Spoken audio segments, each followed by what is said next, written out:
This is literature right here. This is straight up literature right here. A work of ruthless psychological realism. It's a landmark in the graphic novel medium. That was from Time magazine, where Watchmen by Alan Moore was hailed as one of the 100 best English language novels since 1923. This is art right here. This is storytelling at its finest. You can quibble about comic books being for kids, and you can say, well, it's silly and it's guys in tights and whatever. Comic books are as valid an art form as anything is. I've read comic books my whole life, and I would say that the comic books coming out today are some of the best ever written. And some people would argue that. I think a lot of people think that the comics from the 70s were amazing. From the 40s are the classics, 30s and 40s. But to me, the comic books coming out now, there's a depth of character that has never been in there before. Comics back in the 30s and 40s were essentially pulp magazines. They were, the early Superman and Batman and Captain America. The stories weren't given that much thought. It wasn't that deep what was going into it.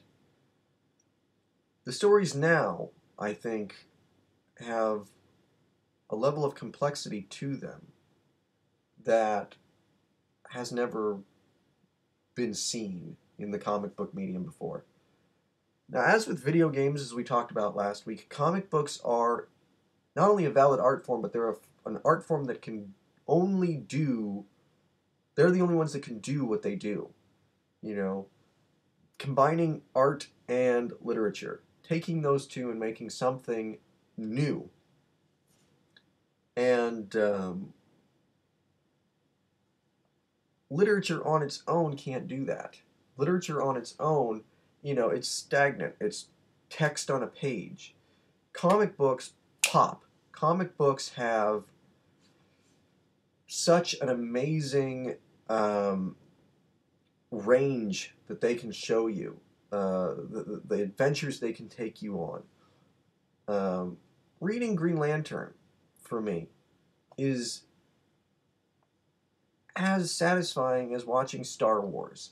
It's as satisfying as reading 2001 by Arthur C. Clarke. It's a space opera told as only comic books can do it. And and movies are finally catching on. Movies, I mean, back in the 40s, the movie serials were pretty lame.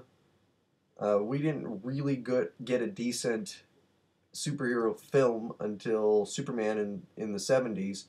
And even then, it took another decade before we got another one in Batman. And even then, it took another decade before we got another one in X-Men. So, but now they're churning them out every year, and they're the most anticipated movies of the year. What are the two most anticipated movies of 2012? They are Dark Knight Rises and Avengers. They are the event films because they are based on these characters that are older than any of us. I doubt there's anybody on this site who's in his 70s, the way that Batman and Captain America are. This is mythology. This is myth making in a way that is classic myth making. And I'm going to show you, as I did with the video game reviews, my favorite comics that I own. They're not all, I've got a lot of, I usually check out comics from the library now. I don't buy them. I go to the library and I grab a handful of graphic novels and I take them home and I read them. But these are some that I own. I'm going to show you why, again, comics can do something that no other medium can. I'm going to start with a silly one, but it goes to prove the point. This is Freddy versus Jason versus Ash. A combination of the Nightmare on Elm Street, Friday the 13th, and Evil Dead franchises. This was supposed to be a movie at one point. They were going to make a sequel to Freddy vs. Jason. They were going to have Bruce Campbell come in as Ash, and it was going to be this new series of films. And it just was too badass to actually happen. And so they made it into a comic book. And made it not only that, but made it into a comic book that did something that the movie never would have been able to do. First of all, combining characters that had existed in the various franchises, the survivors from different Friday the 13th and Nightmare on Elm Street movies. But it also, there's a level of gore, graphic gore in this book that you never would have gotten away with in a movie. You never could have done it. It never, the MPAA never would have allowed it. I mean, Jesus Christ, look at this. That's some gory shit. This is a woman getting her head cut in half. That's some gory shit right there. But it's awesome if you're a horror fan. This is the movie that we all wanted to see as horror fans, and it was denied us. But here it is. It exists. It's a comic book. This is The Ultimates. And while I do prefer the classic Marvel Universe as opposed to the Ultimate Universe, I pulled this out of my collection because there's something really cool about this, which is that it took the characters that had always been, let's just say silly. You know, I mean, in Captain America, I think for a long time was an inherently silly character. A good idea, but never written very well. What Ultimates did, though, was it took these characters and it really broke them down and rebuilt them as real human beings, as people who could exist with emotions is how they would have exist if they had this kind of power. This tackles issues like domestic abuse, like the military-industrial complex. This is a very complex book. I'm not going to comment on where Ultimates went because I stopped reading Ultimates before it went there. But, you know, this is the superheroes of the Marvel Universe remade and reimagined as real people. This is my favorite Batman graphic novel. Some of you may disagree, as you'll regard Dark Knight Returns or Batman Year One as the best. I disagree. Batman The Long Halloween is my favorite. And Dark Victory, its sequel. I also love Dark Victory. The art in this is beautiful. The art in this is just, I could just look at it. I am just looking at it. But, you know, it's one of the best Batman stories told in any medium. And again, like with Ultimates, it took this character of Batman who in the beginning was, you know, crime fighter dressed as a bat. He was Zorro combined with Dick Tracy, basically. Takes him and elevates him to this level of an operatic superhero who, I mean, you really could make an opera about Batman. Like Mozart could have made an opera about Batman. It would have obviously been very different from anything you would find in the work of Jeff Loeb, or a game like Arkham City, or a movie by Christopher Nolan, but he could have done it. The themes are all there. They're all there to be used as a great opera. And this is my favorite DC graphic novel. I think it's highly underrated, but it's great because it brings all of the DC characters together in a perfect kind of way. And that is Justice by Alex Ross, the artwork by Alex Ross. I mean, really, you know, if you take a look at just the artwork in this, these are basically paintings. These are individual paintings that are done for this book. That this is breathtaking artwork. This is beautiful artwork. You could hang this in a museum and it would fit right in.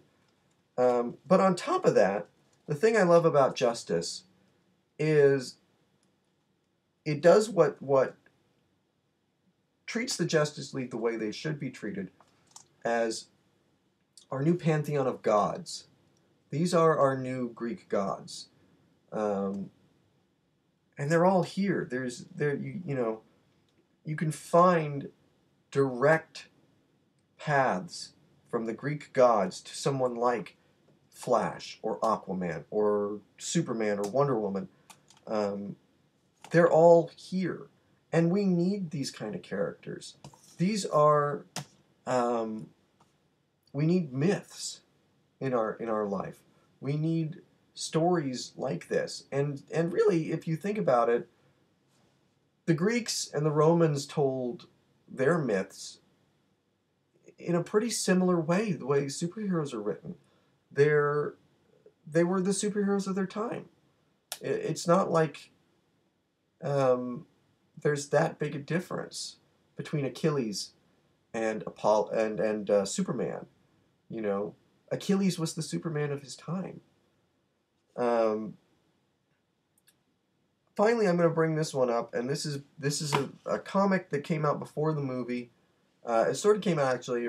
It was a movie, and then they canceled the movie, so they made the comic, and then they made the movie anyway, and the comic and the movie came out around the same time. But they're very different, and I wanted to show you The Fountain. Again, this is just breathtaking artwork.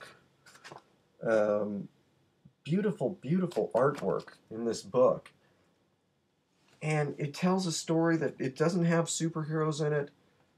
It is just about love and death and rebirth and these classical themes that you find in literature.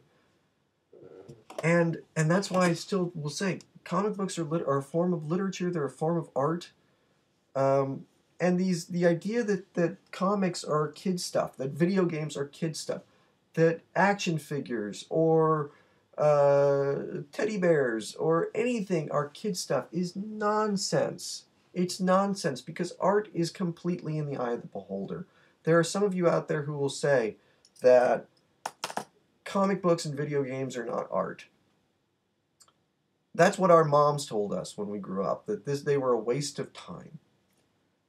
And I used a quote in my book to introduce a story, and I apologize for not being able to remember who the quote is from, but it goes like this: "The time you enjoy wasting is not wasted time." Everything is a waste of time, basically, if you really look at it. Movies and books and art, they're all a waste of time. You know, if you want to look at time that way, if you want to look at it as, well, you need to be productive and you need to show results for your life and blah, blah, blah, blah, blah, then yeah, they're all a waste of time. And video games and comic books are a waste of time too. Pfft, you should be out, what, making money? You know, yeah, if that's what you're into, if that's what you like.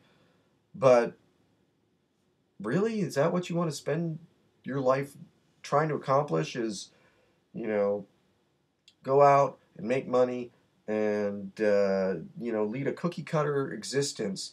You know, have a family and get married and have your you know two kids and your two-car garage and all that kind of stuff. You know, I don't know what is it that is supposed to be so that you're supposed to be spending your time doing instead of reading and watching movies and playing games. Um, Traveling the world, yeah, it's nice if you got the money. You know, spending your day, what, gardening or, you know, because it's the thing. And I'm not shitting on anybody who likes to garden. I would never fucking want to do it. I consider that to be dull as hell. Um, it's not to say that it's not a worthwhile thing if that's what you enjoy doing. It's all about enjoying your life. That's what comic books are about, and video game and art in general. It's about enjoying your life and finding something to make you happy. If only in that moment where you're sitting there playing that game or reading that book. Um, and there's nothing childish about that. There's nothing childish about, sitting down with your copy of Watchmen and marveling at epic storytelling, at brilliant art, at fascinating characters. That's what people have been doing for as long as sitting around a campfire telling stories. That's what people have always done is they've found these distractions and they've made them something sometimes to live their life by. And plenty of things in art and literature and film and music and comic books and video games have given me lessons to live my life by. And that's what art is for. That's what mythology is for. It is to make us aspire to something greater than going out and making money and having the cookie cutter life that everybody wants because they think that's what you have to have. So, in conclusion to this little trilogy of childish videos, if you want to have your childhood go on forever, if the things that were important to you when you were 5 are still important to you now, there's nothing wrong with that.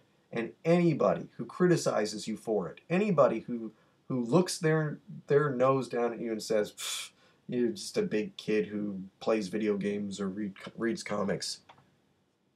2 words. Fuck them.